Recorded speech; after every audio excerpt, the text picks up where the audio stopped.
Nós falamos de boa parte do capítulo 21.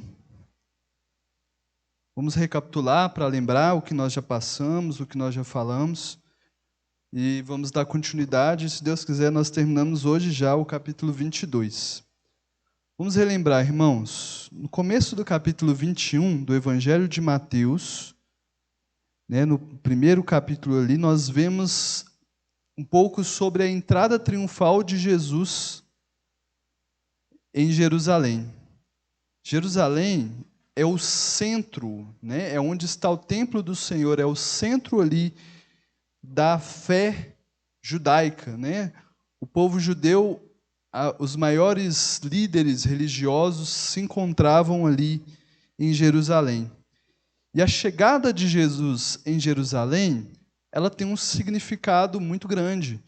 A gente vê que quando Jesus entra em Jerusalém, é como se fosse a chegada, ou é de fato a chegada do rei dos judeus, a capital deles, a capital do reinado deles.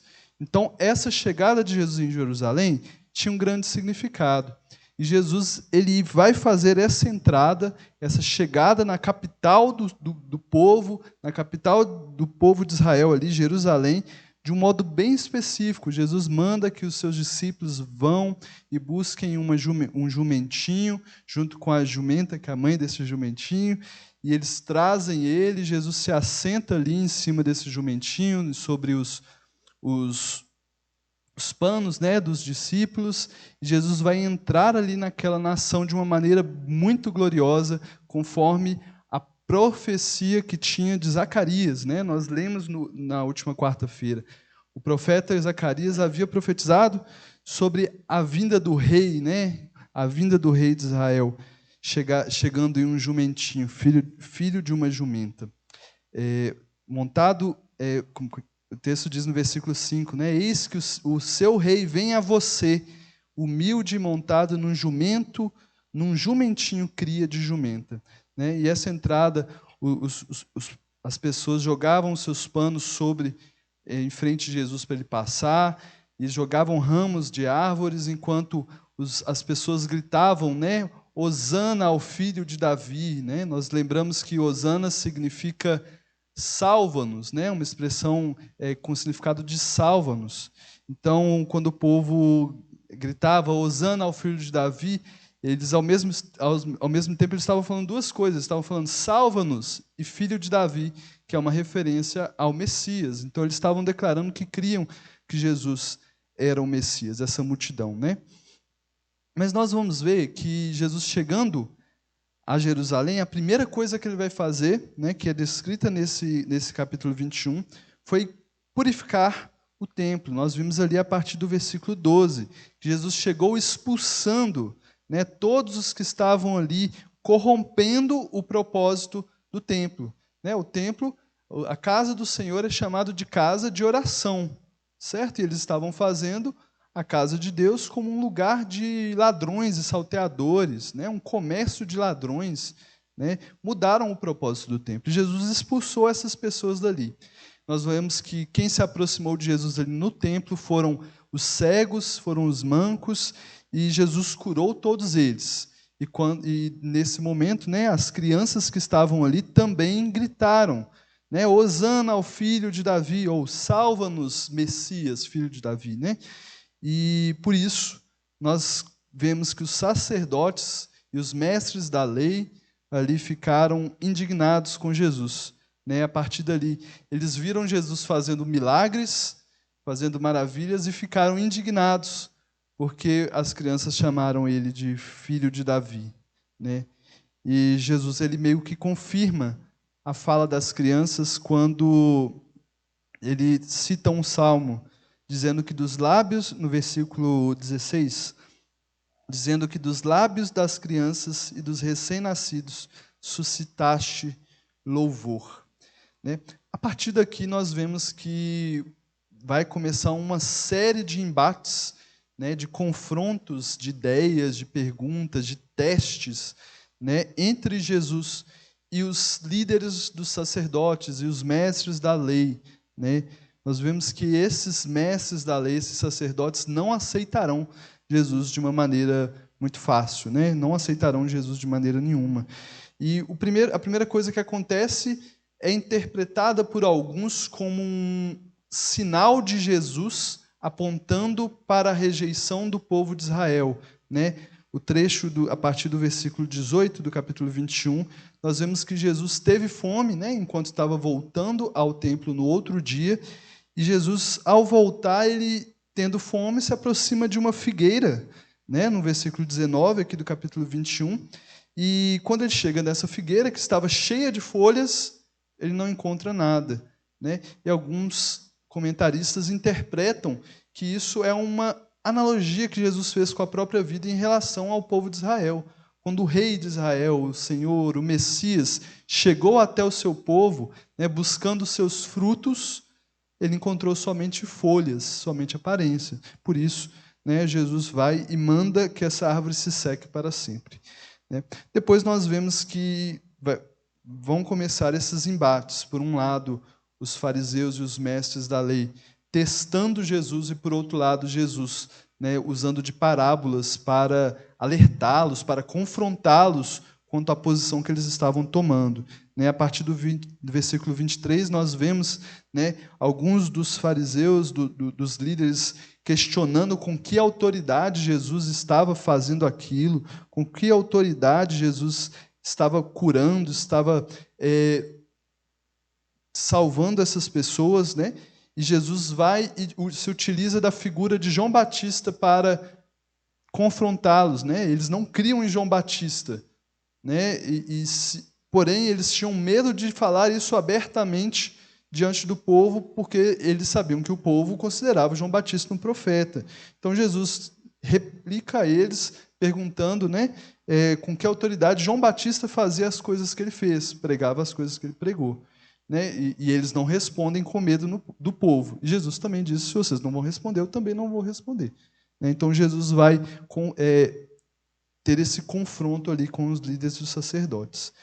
Por fim, né, nós lemos a parábola dos dois filhos, em que Jesus vai mais uma vez confrontar esses líderes religiosos, né? Essa parábola dos dois filhos, Jesus fala, né, a partir do versículo 28, né, havia um homem que tinha 2 filhos. Chegando o primeiro, disse: filho, vá trabalhar na minha vinha. E ele respondeu: não quero. Mas depois mudou de ideia e foi. E um segundo filho, né, que no versículo 30, o pai chegou e disse a mesma coisa. E ele respondeu: sim, Senhor, eu vou. Mas, no final, ele não foi.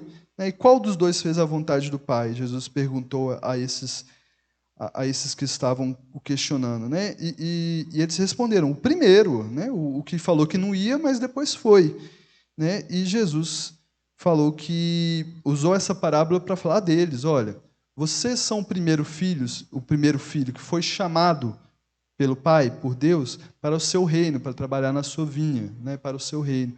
Vocês disseram sim, mas apesar de dizer sim, vocês não estão entrando no reino de Deus.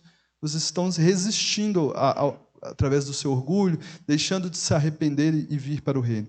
No seu lugar, aí agora Jesus dizendo literalmente aqui no texto, os publicanos e as prostitutas estão entrando antes de vocês no reino de Deus. Ou seja, aqueles que antes falavam não para o chamado de Deus, né, preferindo se afundar nos seus pecados, na prostituição, né, na ganância, esses se arrependeram e estão entrando no reino de Deus, né? Jesus usa isso para confrontá-los, né?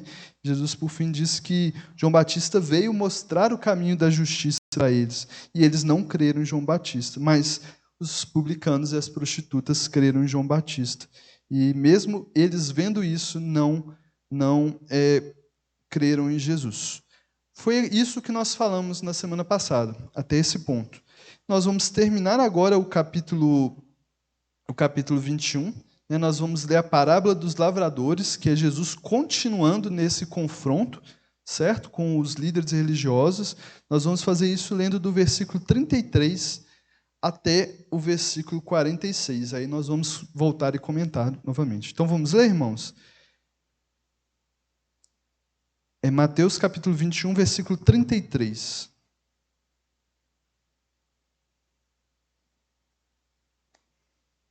Então Jesus vai continuar com esse confronto, né? Vai se utilizar de parábolas para confrontar essa resistência, essa incredulidade dos líderes, dos sacerdotes e dos mestres da lei. Vamos ler então, a palavra do Senhor diz assim, Mateus 21, 33. Ouçam outra parábola. Havia um proprietário de terras que plantou uma vinha, colocou uma cerca ao redor dela, cavou um tanque para prensar as uvas e construiu uma torre. Depois arrendou a vinha a alguns lavradores e foi fazer uma viagem. Aproximando-se a época da colheita, enviou seus servos aos lavradores para receber os frutos que lhe pertenciam. Os lavradores agarraram seus servos, a um espancaram, a outro mataram e apedrejaram o terceiro. Então enviou-lhes outros servos, em maior número, e os lavradores os trataram da mesma forma. Por último, enviou-lhes seu filho, dizendo: a meu filho respeitarão. Mas quando os lavradores viram o filho, disseram uns aos outros: este é o herdeiro. Venham, vamos matá-lo e tomar a sua herança. Assim, eles o agarraram, lançaram-no para fora da vinha e o mataram. Portanto, quando vier o dono da vinha, o que fará aqueles lavradores? Responderam eles: matará de modo horrível esses perversos e arrendará a vinha a outros lavradores que lhe deem a sua parte no tempo da colheita. Jesus lhe disse: vocês nunca leram isso nas Escrituras? A pedra que os construtores rejeitaram tornou-se a pedra angular. Isso vem do Senhor e é algo maravilhoso para nós. Portanto, eu lhes digo que o reino de Deus será tirado de vocês e será dado a um povo que dê os frutos do reino. Aquele que cair sobre esta pedra será despedaçado, e aquele que sobre quem ela cair será reduzido a pó. Quando os chefes dos sacerdotes e os fariseus ouviram as parábolas de Jesus, compreenderam que ele falava a respeito deles e procuravam um meio de prendê-lo, mas tinham medo das multidões, pois elas o consideravam profeta. Até aqui, irmãos. Então nós vamos ver mais uma parábola de Jesus, na qual Jesus confronta de maneira direta esses fariseus, esses líderes e sacerdotes que o estavam rejeitando. Jesus vai usar, uma figura de linguagem, uma parábola é como se fosse uma metáfora, uma comparação. Ele vai usar uma história simples para para trazê-los ao entendimento, uma verdade mais complexa. Jesus faz isso durante todo o Evangelho. Algo parecido com o que os pais fazem com seus filhos. Eles vão contar uma historinha, vão usar umas palavras mais simples para fazer eles entenderem as coisas que são mais complexas. Isso durante o tempo, até que eles tenham maturidade, de ouvir claramente o que o pai tem para falar com ele. Então, Jesus está falando de maneira bem simples para eles entenderem o que eles estavam fazendo. Olha, vocês estão agindo dessa maneira, é isso que Jesus está fazendo. Então, nós vamos ver que nesse versículo 33, no começo, Jesus ele vai contar uma história de um dono de uma casa que plantou uma vinha. Aí, no versículo 33, vocês vão ver que esse dono teve todo o cuidado na criação dessa vinha, que ele cercou, ele cercou essa vinha com, aqui está escrito, colocou uma cerca ao redor dela, que ele cavou um tanque para prensar as uvas, que ele construiu uma torre. Então ele teve todo o cuidado de construir essa vinha. E o que o dono da vinha fez, dessa casa? Ele arrendou para alguns trabalhadores. O que é arrendar? Arrendar é você alugar. De certa forma é isso. Você tem um espaço de terra, você não vai fazer a plantação, você vai deixar que outras pessoas trabalhem, elas vão ter o seu lucro disso e ele vai ter uma parte desse lucro. Isso que é arrendar. Então, nessa parábola, Jesus usou essa figura de um senhor que construiu uma vinha, deixou ela pronta e trouxe pessoas para trabalhar nessa vinha. Eles receberiam a sua parte e eles dariam parte do lucro para o dono da vinha que acedeu a eles. Né? Isso que é arrendar. Né? E é dito, né, no versículo 34, que quando se aproximou a época da colheita, esse dono mandou os seus servos para pegar a parte dele, né, a parte que cabia ao dono da vinha, né, a porcentagem dele, né, digamos assim, né, o pagamento desse aluguel, digamos assim. No versículo 35, a gente vê que esses lavradores, né, eles agarraram os servos do dono da casa, eles espancaram, eles mataram, eles apedrejaram, né? Ou seja, eles, de certa forma, como se eles se sentissem donos daquela terra, daquela vinha, né, que foi arrendada, que foi alugada, ou seja, deixado na confiança deles, eles negaram, né, entregar para o dono da vinha o que lhe era de direito. E eles mataram, apedrejaram, maltrataram os servos desse dono. Tá? O dono da casa mandou mais servos. Né? Ele volta a mandar mais servos. A gente vê isso no versículo 36. Então enviou-lhes outros servos em maior número. E os lavradores trataram da mesma forma. Né? E eles fizeram a mesma coisa. No versículo 37, né, fala que o dono dessa vinha, ele, por fim, né, como última tentativa, ele decide mandar o seu próprio filho, né, com o pensamento de que, por ser o meu filho, eles vão ter que respeitar, não é possível que eles vão continuar rejeitando, maltratando. Né? E é uma figura de linguagem aqui, como se o dono da vinha não soubesse que o filho seria rejeitado. Né? Ele sabia. E acontece que os lavradores, quando viram, né, o filho do dono vindo, eles tiveram o objetivo de matá-lo para ficar com a herança deles, ou seja, para ficar com a terra para eles. Eles tinham essa ganância de ter essa terra para eles, essa terra que foi alugada para eles, que foi arrendada. Né? Então, né, Jesus ele pergunta, né, para esses que o estavam ouvindo, incluindo esses líderes sacerdotes, o que o dono da casa deveria fazer com esses servos. Né? Olha, esses trabalhadores que mataram os seus servos, que mataram até o filho desse dono da casa, o que o dono da casa vai fazer com eles? Eles responderam, olha, vai destruir eles, né? Vai tirar a terra deles e vai colocar outras pessoas nessa terra. Então, Jesus ele fez essa figura de linguagem para eles entenderem o que estava acontecendo com eles em relação a Jesus. Né? Deus, por várias eras e séculos, mandou os seus servos para chamarem esse povo para o seu reino, ou para chamarem, ou para buscarem os frutos desse reino. Quem que eram esses servos que Deus mandou ao longo dos séculos e séculos?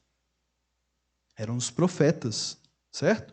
Deus, ao longo do tempo, sempre levantava um profeta para ir até o povo de Israel e chamar eles ao arrependimento. Mas o que eles faziam com esses profetas?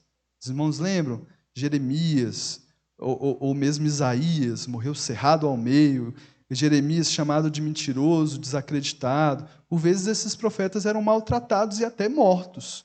Né? Por fim, Deus decidiu mandar o seu próprio filho. E o que esses trabalhadores do reino, né, da vinha do Senhor fizeram? Mataram. Jesus está profetizando aqui o que eles iam fazer com ele próprio. Né? Jesus, através dessa parábola, estava profetizando isso.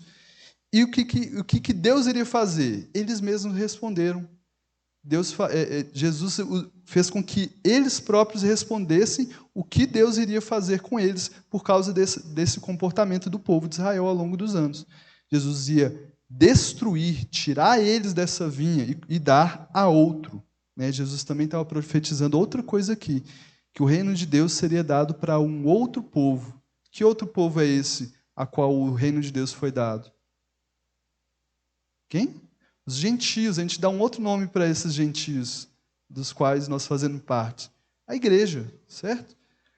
Esse reino de Deus foi tirado do povo judeu e foi dado à igreja, né, que somos nós.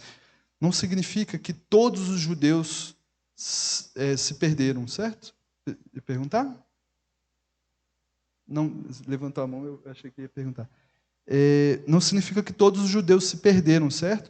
Mas A questão é que o povo, de uma maneira geral, rejeitou Jesus. O povo judeu, de uma maneira geral, rejeitou Jesus. Por isso, né, o reino de Deus foi tirado deles e dado a outro. É isso que Jesus está falando com eles aqui. Né?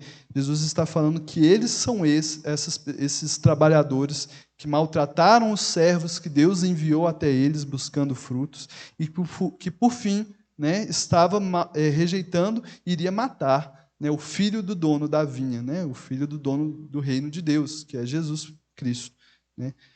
Então, Jesus ele usa, né, toda essa figura para essa figura de linguagem para explicar algo mais complexo, né? Algo mais profundo. Os irmãos entendem isso, né? Percebem que é algo profundo que Jesus explicou de uma maneira bem simples e didática, de forma que eles pudessem entender.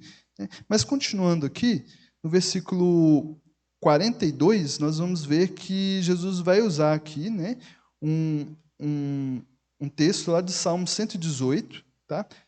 Verso 22, para dar o veredito, certo?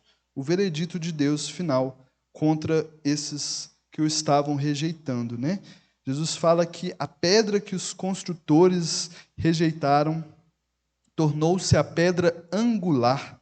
Isso vem do Senhor e é algo maravilhoso para nós, né? Jesus está falando que ele é essa pedra. A pedra angular, na antiguidade, né, era aquela pedra que ficava na base, né, que sustentava a casa. Né? Então, a pedra, né, ou seja, a base que eles rejeitaram, ou seja, Jesus, é a pedra principal, é a mais importante de todas as construções. E é isso que ele tá falando, que Jesus está falando aqui. Ó. A pedra que eles rejeitaram se tornou a principal, né? A mais importante. Né? Jesus usa esse salmo para explicar para eles. Né? Jesus é essa pedra rejeitada, aquele que eles consideravam inadequada, né, para o reino de Deus, né? E acabou sendo, no final das contas, a principal base da nossa fé, porque Jesus é o nosso Salvador, né?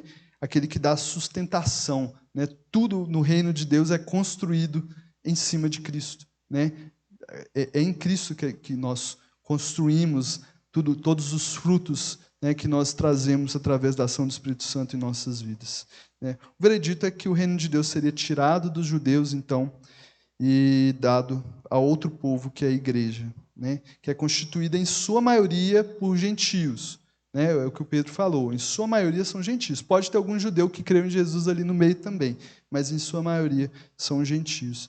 E aqueles que estavam batendo de frente com essa pedra, né, é o que Jesus fala aqui no final, no versículo 44, aqueles que estavam indo contra Jesus, no final das contas, eles acabariam esmiuçados ou despedaçados, né, se tornariam pó. Eles não aguentariam bater de frente com Jesus.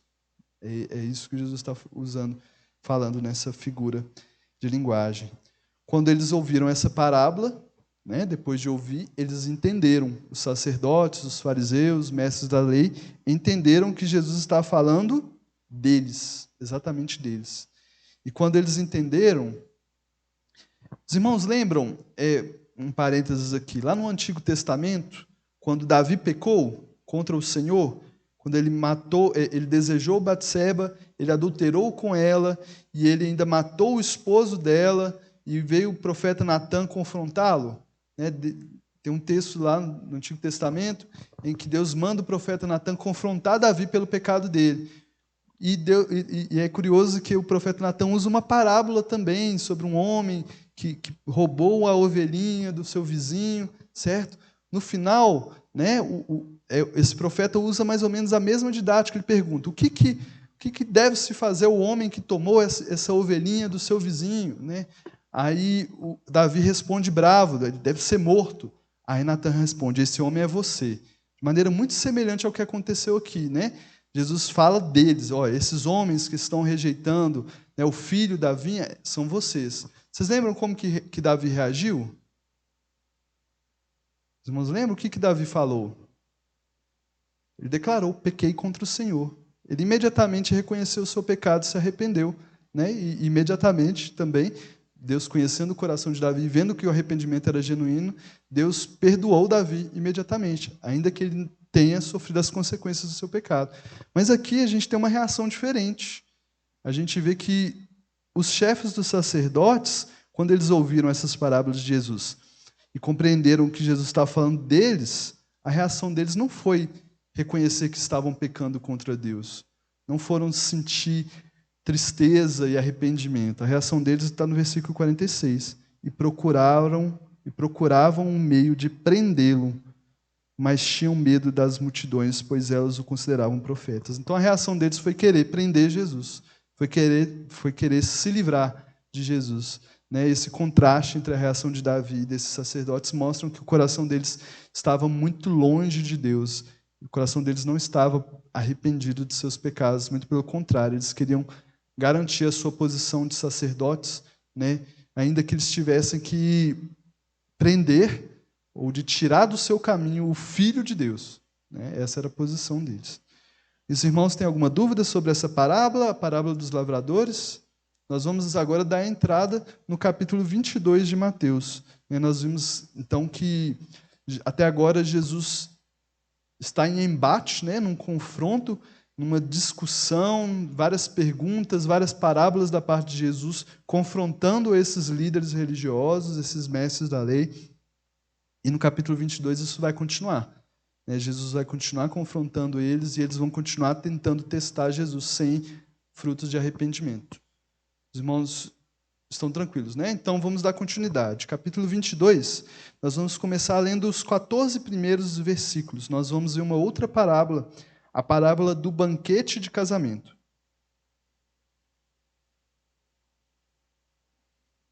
Vamos ler então a palavra do Senhor. Mateus capítulo 22, dos versículos 1 até o 14. Jesus lhes falou novamente por parábolas, dizendo: o reino dos céus é como um rei que preparou um banquete de casamento para seu filho. Enviou seus servos aos que tinham sido convidados para o banquete, dizendo-lhes que viessem, mas eles não quiseram vir. De novo enviou outros servos e disse: digam aos que foram convidados que preparei meu banquete, meus bois e meus novilhos gordos foram abatidos e tudo está preparado. Venham para o banquete de casamento. Mas eles não lhe deram atenção e saíram um para o seu campo, outro para os seus negócios. Os restantes, agarrando os servos, maltrataram-nos e os mataram. O rei ficou irado e, enviando o seu exército, destruiu aqueles assassinos e queimou a cidade deles. Então disse a seus servos: o banquete de casamento está pronto, mas os meus convidados não eram dignos. Vão às esquinas e convidem para o banquete todos os que vocês encontrarem. Então os servos saíram para as ruas e reuniram todas as pessoas que puderam encontrar, gente boa e gente má. E a sala do banquete de casamento ficou cheia de convidados. Mas quando o rei entrou para ver os convidados, notou ali um homem que não estava usando veste nupcial. E lhe perguntou: amigo, como você entrou aqui sem veste nupcial? O homem emudeceu. Então o rei disse aos que serviam: amarrem-lhe as mãos e os pés e lancem-no para fora, nas trevas. Ali haverá choro e ranger de dentes. Pois muitos são chamados, mas poucos são escolhidos. Uma pergunta, irmãos. Vocês viram alguma semelhança dessa parábola de agora com a que a gente acabou de ler? São parecidas, É Jesus continuando usando a mesma figura de linguagem para fazer eles entenderem. É falando de modos diferentes para que eles entendam e quem sabe, se arrependam, Jesus vai usar essa figura agora, de um banquete de casamento. Um rei, o dono de uma casa, na verdade, um rei que preparou um banquete de casamento para o seu filho. E esse rei que preparou esse banquete tinha convidados. Os convidados já estavam pré-estabelecidos antes. É isso que o texto nos dá a entender. existem pessoas, né, que já estavam convidadas para esse casamento. E, por fim, chegou o momento dessa festa, certo? Para essa festa, para esse banquete. Então, o texto fala, né, que no versículo 3, que o rei ele mandou, né, os seus servos chamarem os convidados, né, porque estava na hora, chegou o momento da festa que já estava programada antes, né? Chegou o momento, né? Só que esses convidados não quiseram vir, né? Os irmãos, para entenderem o impacto dessa decisão dessas pessoas, imaginem que uma grande autoridade viesse e chamassem vocês para almoçar com eles, né? Imagine que a rainha da Inglaterra chamasse, ela já morreu, né? Mas uma grande autoridade chamasse vocês para almoçar com eles, com essa autoridade, né? Que o presidente ou o antigo presidente chamassem vocês para almoçar lá no Palácio da Alvorada, né? Seria uma honra, certo? Mas imagine que você responda: não quero não ligo para isso. Os irmãos entendem que isso é, de certa forma, um desprezo, um desrespeito? Como que você simplesmente rejeita um convite tão importante de uma maneira tão descaso, né? Com tanto descaso, né? É uma ofensa, certo, para esse rei, né? Essa rejeição do modo que foi, simplesmente para eles cuidarem dos seus próprios negócios, né? Ou simplesmente por uma rejeição ao filho desse rei, né? E o fato é que eles ofenderam o rei com essa rejeição, né? Nessa parábola, o ser convidado para o banquete equivale a ser convidado para o reino dos céus, né? O reino de Deus. É a mesma ideia da última parábola que nós lemos, né?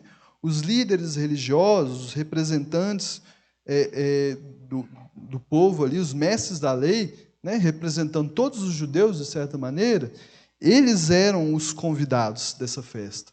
Eles já estavam convidados anteriormente, eles são o povo de Deus, né? Eles são o povo chamado, escolhido de Deus. Eles já faziam parte dessa festa, né? Desse banquete. Só que quando, né, Deus mandou os seus servos, mais uma vez, os profetas, os sacerdotes, né, os juízes que Deus levantou ao longo da história do povo de Israel para alertar o povo, qual que foi a reação desse povo judeu? Né? Eles simplesmente desdenhavam do reino de Deus, desdenhavam do chamado de Deus para cuidar dos seus próprios desejos, das suas próprias coisas. Então, é a mesma figura de linguagem que Jesus está usando aqui. Né? Nos versículos 4 a 6, fala que o rei insistiu no chamado, né, reforçando que estava tudo pronto, que esse era o momento, que é agora, o reino de Deus é agora, vocês têm que estar pronto, é agora, porque esse é o momento. Mas eles, mais uma vez, né, não deram atenção, ignoraram o chamado. Né? Em alguns casos, até mataram, né, e maltrataram esses servos. Mais uma vez, né, a figura lá dos profetas que foram mortos, que foram maltratados pelo povo de Israel. Jesus chamou o povo dele ao arrependimento diversas vezes durante a história da palavra. Né? Nós vemos o povo de Israel foi chamado ao arrependimento diversas vezes, através dos seus servos, os profetas, e o povo de Israel ignorou essas chamadas por várias vezes também. Né? Chegaram até maltratar e matar alguns desses profetas. Versículos 7 e 8, né? É como se houvesse a mesma pergunta da parábola anterior. Como que esse rei deveria reagir a isso? Né? Eles rejeitaram, desdenharam do chamado para a festa dele, que era o momento, e ainda mataram alguns dos seus servos, maltrataram alguns dos seus servos. Como que ele vai reagir? Né? Os convidados, eles deveriam ser destruídos. Né? O texto ele fala que iria o rei destruir esses assassinos, né? Destruir esses assassinos e queimar a cidade deles. Esse queimar a cidade deles está aqui no versículo 7, pode ser encarado, inclusive, né, alguns comentaristas acreditam que consiste numa profecia também, né, de que, um pouco depois disso, no ano 70, um comandante romano, né, chamado Tito, invadiu, dominou Jerusalém e destruiu tanto o templo quanto a cidade. Né? De certa forma, é o cumprimento dessa parábola aqui né, de uma forma profética, né? Então, a gente vê que Deus estava sendo didático para eles, falando o que está acontecendo. E para nós também entendermos isso, né? Deus chamou por anos o povo de Israel ao arrependimento, né? Há aquele texto em que Jesus olha, né, e fala: ó Israel, Jerusalém, quantas vezes eu quis te reunir debaixo das minhas asas com uma galinha junto aos seus pintinhos e vocês não quiseram. Né? Deus está falando com eles isso, eles estão rejeitando, resistindo aos chamados de Deus. No versículo 8, o rei afirma que havia chegado o momento da festa, o banquete estava pronto, porém os convidados não eram dignos ou não estavam preparados, certo? A analogia ela faz a gente concluir, né, que Jesus havia chegado, e com Jesus havia chegado o reino de Deus, certo? É uma questão de que no momento certo, o momento que é o momento, a gente tem que estar preparado. Os irmãos entendem que quando Jesus chegar, o momento que Jesus voltar, é o momento que nós temos que estar pronto, que não há mais tempo, que não há mais bola para frente, ficar enrolando com seus embaraços, né? Que há um momento em que Jesus chama, né, que chega, que você tem que estar preparado, né? E não foi o que o povo de Israel fez, eles não estavam preparados, né? Então, eles rejeitaram o filho do rei, que é Jesus, e por isso não eram dignos de entrar no reino de Deus, né, no reino dele, desse rei. O rei, então, nos versículos 9 e 10, decide estender o convite dele. Agora, o convite não vai ser mais para esses que o rejeitaram, vai ser para todos. Todos mesmo, os bons e os maus. O rei mandou que seus servos convidassem todas as pessoas que eles encontrassem no caminho. Esse ponto da parábola, mais uma vez, é profético. É Jesus anunciando que o seu reino seria dado a um outro povo, que é a... Que outro povo é esse? A igreja. Isso. É mais uma vez Jesus dizendo que o seu reino seria tirado dos judeus e entregado a outros. E esses outros são a igreja, certo? Mas é dito aqui que o convite é dado não somente a um grupo específico, mas esse convite é dado a todos. Todos mesmos são chamados para o reino de Deus aqui, né, nessa parábola. Né? Os judeus eram convidados de honra para o reino, só que eles não se encontraram dignos. Então, né, Deus decide convidar todos quanto quiserem, todos que quiserem vir. As bodas, né, a festa do filho do rei podem. Todos são convidados a entrar no reino de Deus. Não é o que a palavra nos diz, né? Jesus veio para que todo aquele que nele cresce não pereça, mas tenha a vida eterna. O convite de Deus à salvação é a todos, certo?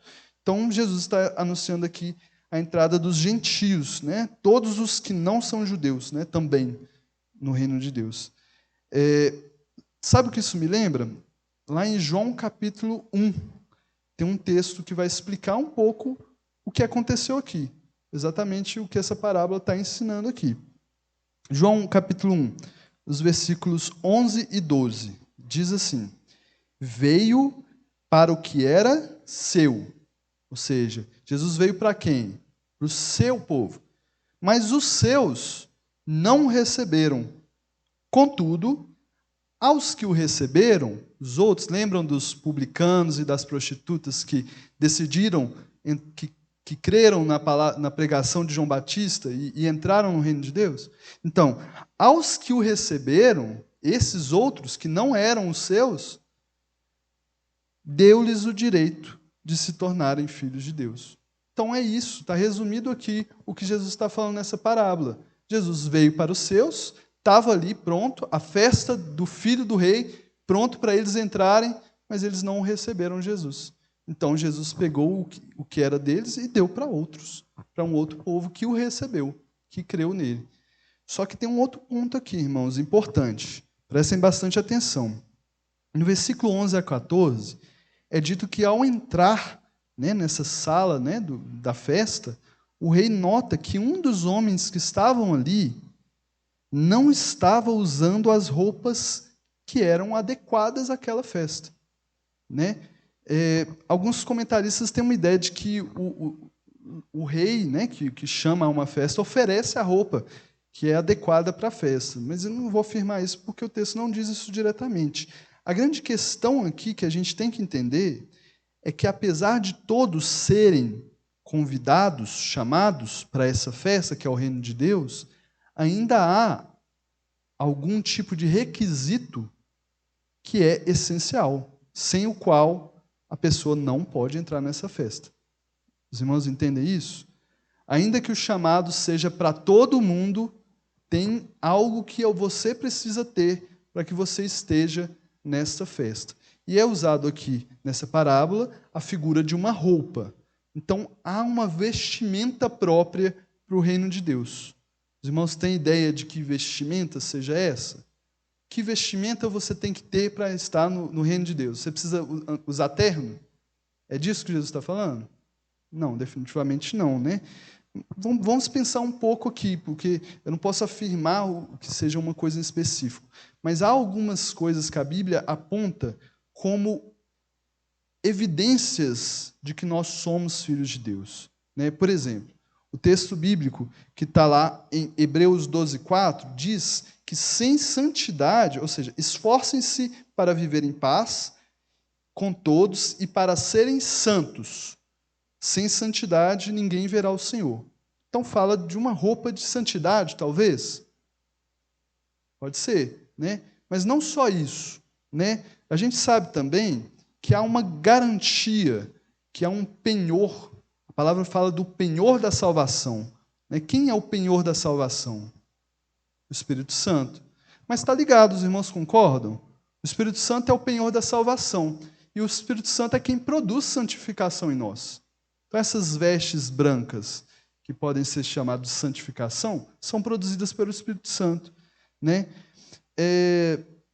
Olha como o texto de Apocalipse fala, né? Um texto que figura algo. Vou pedir para o Pedro abrir. Apocalipse 19, 7 e 8, para a gente ler e comparar um pouco essa figura de linguagem de uma veste adequada para essa festa.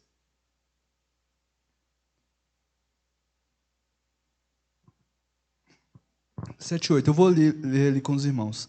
Regozijemo-nos, vamos alegrar-nos e dar-lhe glória, pois chegou a hora do casamento do Cordeiro, e a sua noiva já se aprontou.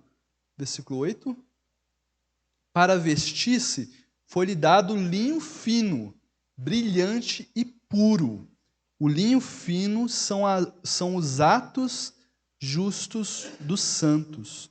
Vocês estão vendo? A gente falou do Espírito Santo, que é garantia da salvação. O Espírito Santo produz santificação, que é uma vida dedicada a fazer a vontade do Espírito Santo. O que o Espírito Santo ser guiado pelo Espírito Santo, rejeitando o pecado. Mas também é uma vida, né, que resulta em atos de justiça, que também é consequência da santificação. Está tudo ligado aí para essa figura. Porque o que a palavra diz, eu vou mais uns versículos para a gente entender, que pode estar um pouco confuso, né? A palavra, Romanos 8:9.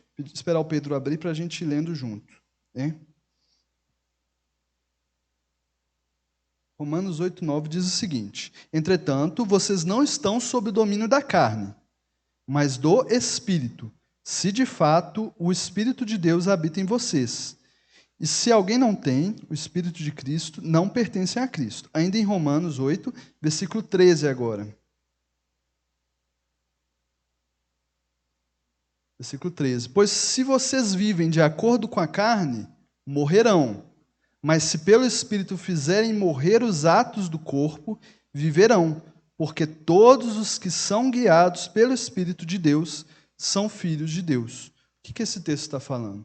É que os filhos de Deus são aqueles que são guiados pelo Espírito Santo.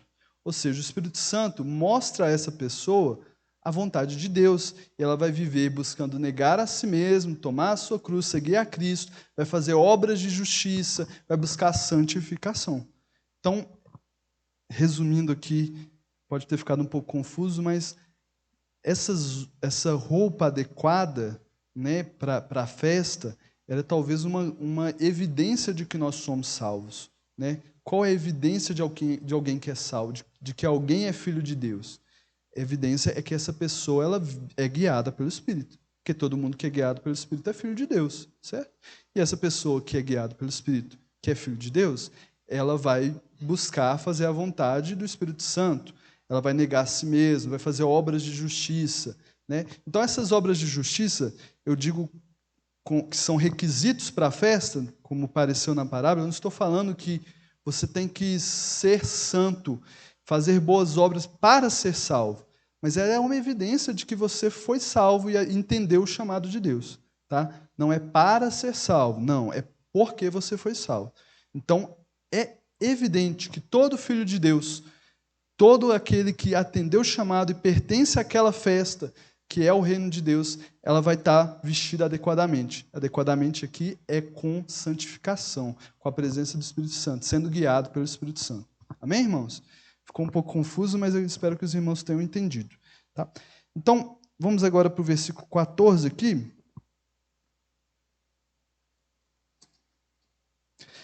Jesus, no versículo 14, ele vai usar um provérbio para resumir, né, a moral dessa parábola, né?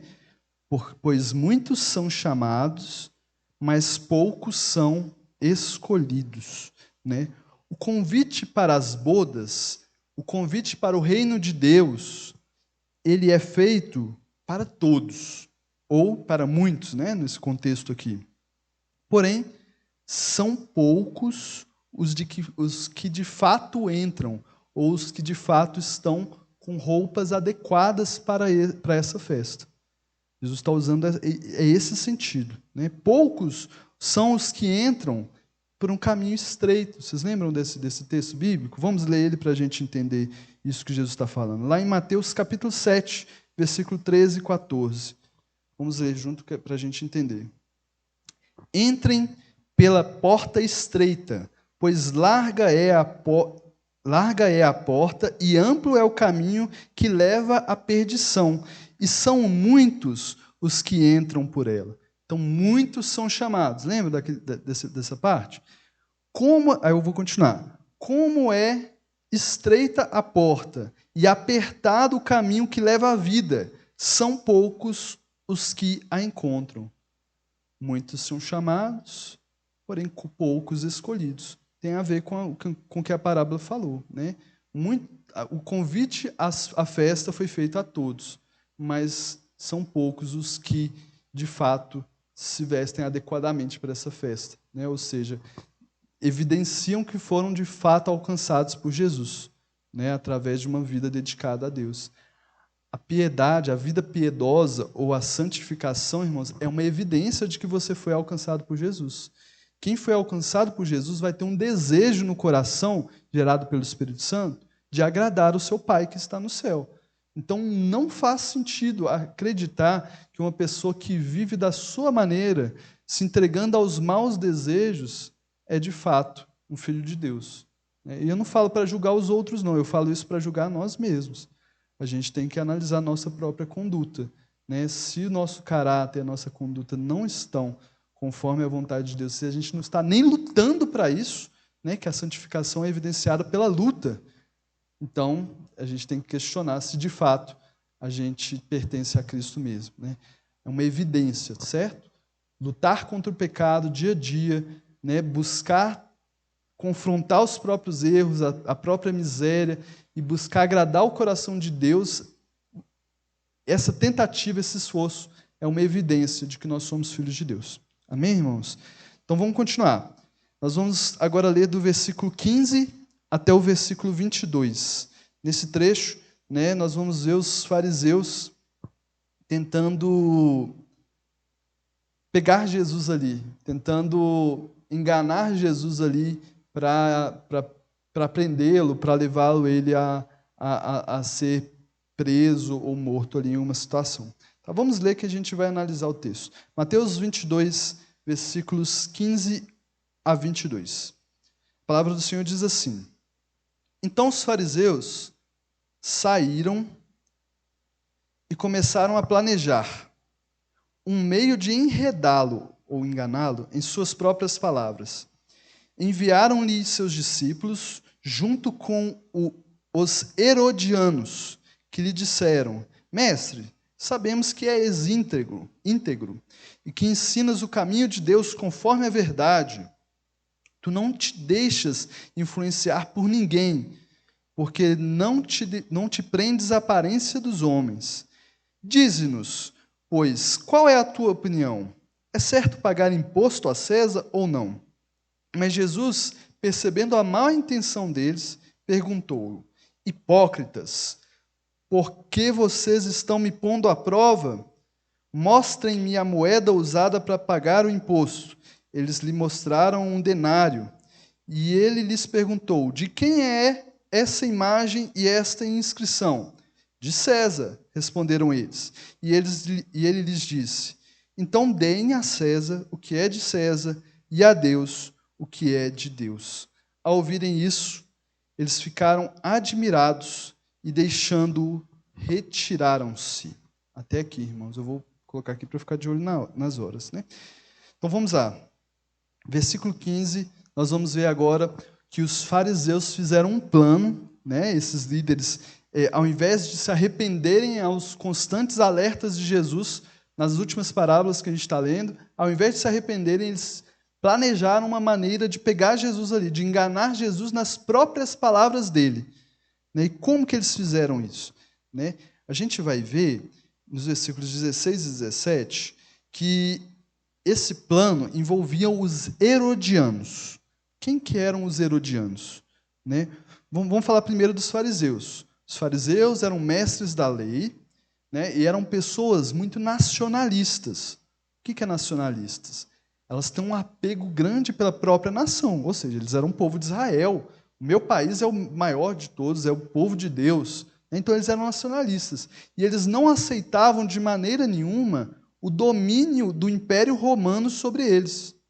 O Império Romano dominava sobre Israel. Israel era dominado pelo Império Romano. Os irmãos sabem disso. Então, o povo fariseu não aceitava isso. Eles só estavam naquela situação porque não tinha como. Foi imposto à força, né? O Império Romano dominou eles. Do outro lado, tinha os herodianos. Os herodianos, né, como o próprio nome indica, né, eles eram um partido judeu também, eles eram judeus, só que eles apoiavam a dinastia de Herodes, né, a dinastia herodiana. Eles apoiavam o Império Romano. Os irmãos entendem? Então, os irmãos entendem que os herodianos, de certa forma, eram odiados pelos fariseus? Porque os fariseus eles não aceitam ninguém dominar o seu povo, enquanto os herodianos eles apoiavam o Império Romano. Né? Mas, ainda assim, os fariseus usaram os herodianos para tentar, né, enganar Jesus. Como que eles fizeram? Eles levaram esse herodiano junto com seus discípulos e deixaram que eles perguntassem a Jesus, né, o que Jesus achava. Jesus, qual que é a sua opinião? É certo pagar imposto a César ou não? E por que essa pergunta é tão polêmica? Por que com essa pergunta eles conseguiriam pegar Jesus? O motivo é simples, irmãos. Imaginem as duas situações. Imagina que Jesus respondesse não. Não é certo pagar imposto a César. Os herodianos não apoiavam o Império Romano? Apoiavam. O que eles iam fazer? Eles iam ir até os soldados romanos e denunciar Jesus. Esse é um traidor do Império. Manda prender ele. Ele está falando que não tem que pagar imposto para o Império Romano, não. Os irmãos entendem qual era o plano dos fariseus? E, por outro lado, e se Jesus respondesse sim, sim, é certo pagar imposto a César, o que os fariseus iam fazer?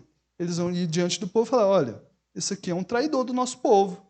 Esse aqui, ele é desleal à nossa nação. Ele apoia o império, ele não apoia a gente. Os irmãos entendem que foi a chamada sinuca de bico, né? Que é uma situação muito difícil de sair, que Jesus falasse de uma coisa, ele seria pego, se falasse outra coisa, ele seria pego. Também, eles tentaram enganar Jesus dessa forma muito ardilosa, muito inteligente. Eles usaram as duas situações ali para pegar Jesus. Só que Jesus percebeu, o texto diz que Jesus, percebendo a má intenção deles, né, Jesus vai repreender eles. E a resposta de Jesus, né, no versículo 19, a gente vê aqui, né, no versículo 18, a gente vê aqui que foi uma resposta forte. No versículo 18, Jesus chama eles de hipócritas. Né? Jesus percebeu que eles estavam com má intenção e falou assim: por que vocês estão me pondo à prova? Por que vocês estão tentando me testar? Né? Jesus está falando isso com eles. E Jesus vai responder de uma maneira genial. Né? Jesus vai desmontar todo esse plano ardiloso deles ali para pegar Jesus nas suas próprias palavras. Jesus vai fazer uma distinção aqui entre quais são as responsabilidades, né, espirituais que eles tinham e quais são as responsabilidades sociais ou políticas, certo? Jesus ele vai pegar a imagem de um denário. O denário era a moeda de prata deles, do Império Romano, certo? E nesse denário tinha o rosto do imperador, de César. Então Jesus pega essa moeda, mostra para eles e fala: de quem que é o rosto que está aqui? Então, é o rosto de César, do imperador, certo? Então, isso cabe a ele. Pague os seus impostos, cumpra com suas obrigações. É isso que Jesus está falando. Olha, dai a César o que é de César e dai a Deus o que é de Deus. Por outro lado, Jesus rebate agora, falando: dá a Deus o que é de Deus. Porque o que é de Deus? O que cabe a César? A César cabe os impostos, cabe a obediência civil, social. Né? As autoridades são instituídas por Deus, então cabe aos cidadãos, né, ao povo, obedecer às autoridades. Ponto, é isso, paga os impostos que você tem que pagar, é isso, não tem discussão. Mas a Deus, o que cabe a Deus? Que vocês não estão cumprindo por outro lado. Né? É mais ou menos essa que é a resposta de Deus. A Deus cabe a adoração, a Deus cabe a obediência, a Deus cabe o serviço, a Deus cabe a dedicação de toda a vida deles. Né? Então, Jesus, de maneira genial, né, como Deus que ele é, ele responde eles dessa maneira. Deixa eu ver as horas. Eu vou só mais um trecho, irmãos, do versículo 23 ao 33. Nós vamos parar por aqui. Nós vamos falar sobre, agora, a resposta de Jesus aos saduceus. Né? Vai vir um outro grupo de judeus questionar Jesus e fazer perguntas. Tá? Vamos ler, então, do 23 ao 33, para a gente encerrar.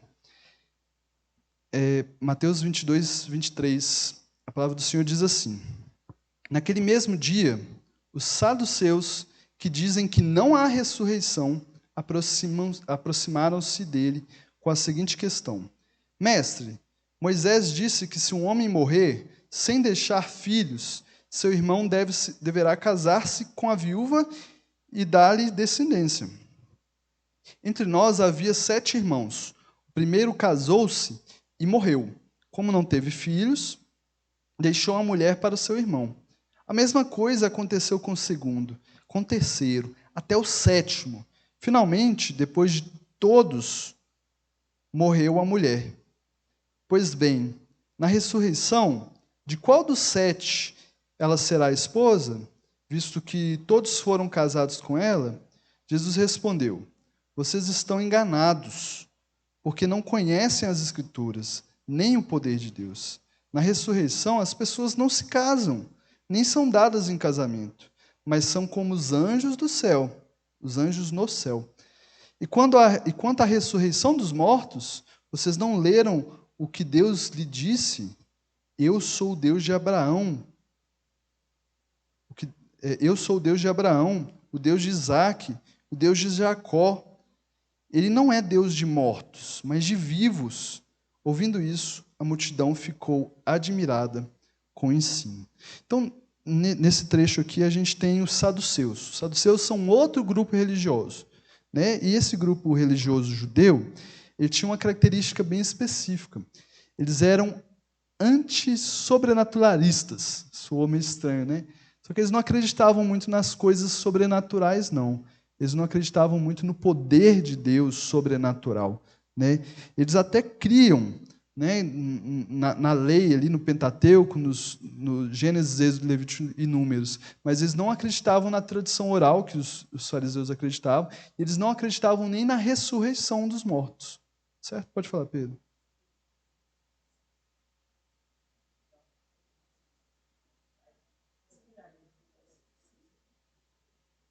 de certa forma, eu não vou afirmar isso, mas é como se fosse um certo ceticismo mesmo. Ceticismo é uma pessoa que, ela vai questionar muito o que ela não pode provar, né? O que ela não pode comprovar. Uma pessoa cética é uma pessoa que geralmente duvida de tudo que não é natural, de que não é comprovável, né? Isso não é de todo ruim, tá? Não, uma pessoa cética não é de toda ruim. Mas quando ela se vê diante de uma situação na vida em que Deus coloca ela numa situação que ela não tem como explicar, né? Porque a nossa vida com Deus é isso. Você não vai saber ter todas as respostas, você não vai ter explicação para tudo.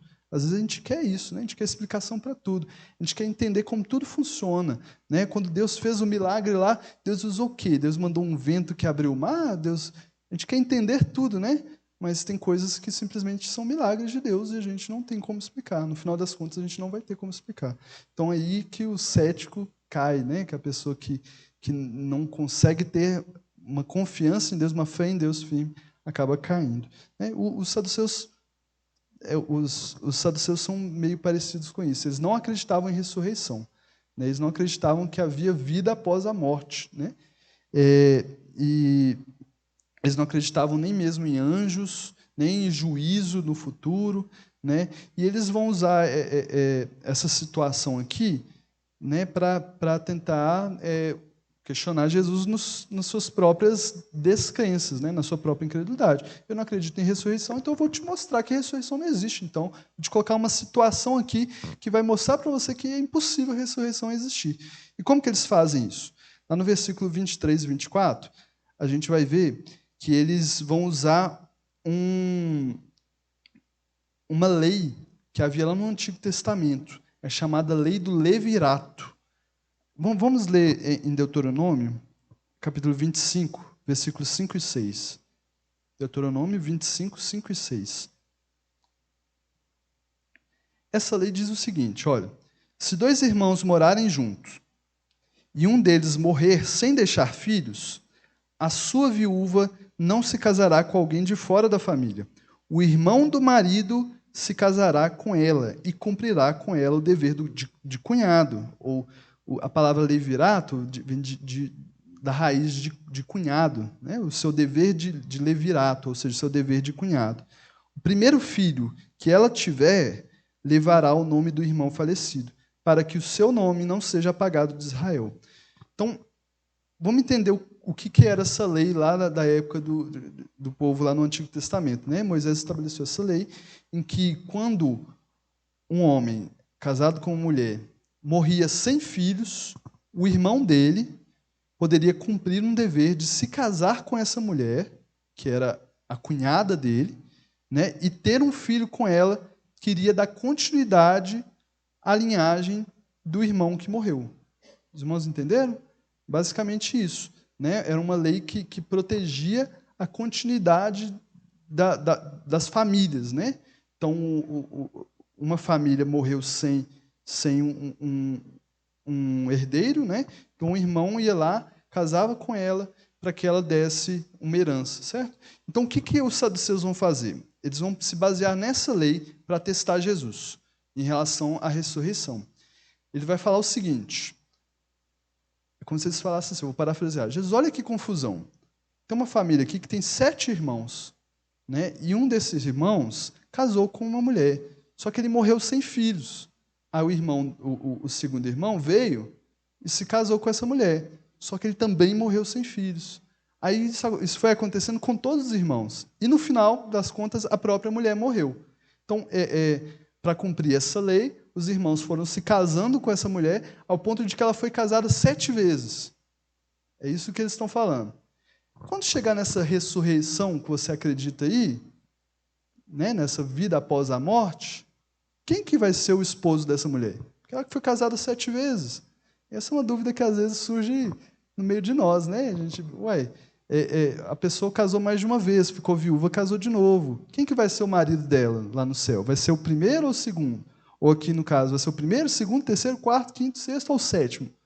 Né? É esse o questionamento deles. Eles estão falando para eles, olha que confusão que vira essa ideia de ressurreição. Não pode existir isso, porque vira uma confusão.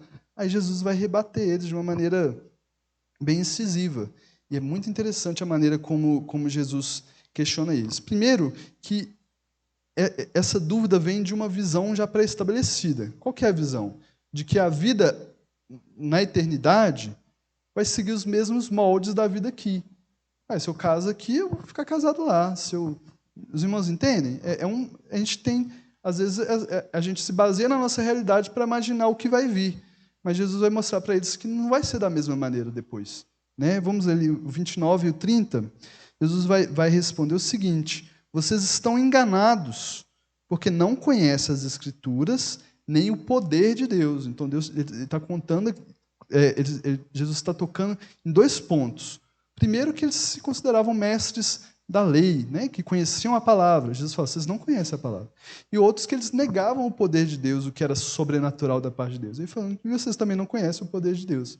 Vocês não sabem de nada, Jesus, como se falasse com eles, vocês não estão sabendo de nada. Né? Jesus vai falar que na eternidade, né, ou seja, na ressurreição, as pessoas não se casam nem se dão em casamento. Né? Jesus diz que nós seremos como os anjos no céu. Os anjos não se reproduzem, né? Ou seja, eles não se casam. Né? Eles são seres espirituais. Não vou falar que os anjos não têm sexo, porque eu não sei, mas os anjos não casam, certo? Eles não se reproduzem. E nós seremos como eles, seres espirituais.